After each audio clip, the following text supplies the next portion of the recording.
Это то, что наш народ ждал почти 65 лет. В 1942 году город Малгобек получил орден Ленина за снабжение фронта нефтью. Представляете? И труженики тыла, и ополченцы, и армия вместе все защищали нашу страну. Малгобек, где погибло 120 тысяч человек, защищая Малгобек. Малгобек – это город, который остановил продвижение фашистов на Кавказе.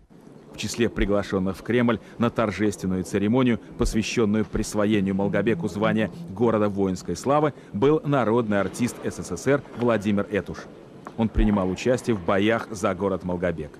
Мне лично это особенно дорого, потому что это завершает тот круг, который я прошел во время войны.